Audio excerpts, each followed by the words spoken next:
Hello guys. So the question that we have over here is find the sum of all the possible real values of p for which the equations 3x square minus x minus 2p is equal to 0 and 2x square minus x minus p is equal to 0 have a common root. तो हम लोग देखते हैं किस प्रकार से हम लोग इन क्वेश्चंस को सॉल्व कर सकते हैं। हम लोग के पास इक्वेशन ऐसा है कि 3x square minus X minus 2p is equal to 0 एक इक्वेशन है और दूसरी इक्वेशन ये है कि 2x square minus X minus P is equal to 0।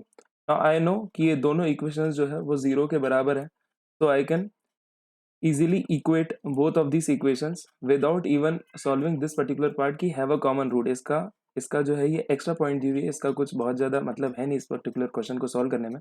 3x square minus 2p is equal to 0 है, इसलिए आप इसको और ये वाला इक्वेशन भी इज इक्वल टू 0 है, तो आप दोनों को इजीली इक्वेट कर सकते हैं इन इक्वेशंस को। Is equal to 2x square minus X minus p, minus X gets cancelled on both the sides. 3x square minus 2p is equal to 2x square minus p के बराबर ये चीज़ बच जाती है। 3x square minus 2x square आपका हो जाएगा X square and then is equal to 2p minus P हो जाएगा X square is equal to p के बराबर आपको ये चीज़ मिल जाएगी। अब आप इन दोनों में से किसी भी इक्वेशन में p की वैल्यू एक्स स्क्वायर के बराबर डाल देंगे तो you get 2x square minus X minus p की जगह आपने एक्स स्क्वायर यूज़ किया, minus X square is equal to 0।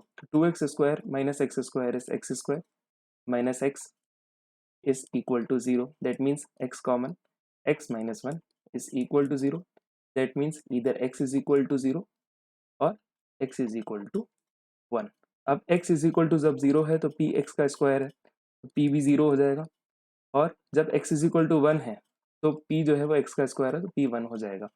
तो you are required to find out all the possible real values of p. So yes, 0 and 1 both are real. The sum of both of which is 0 plus 1 is nothing but 1, which is the required answer in this particular case। अगर आप options को देखेंगे तो option C is the right answer, option 1। yes।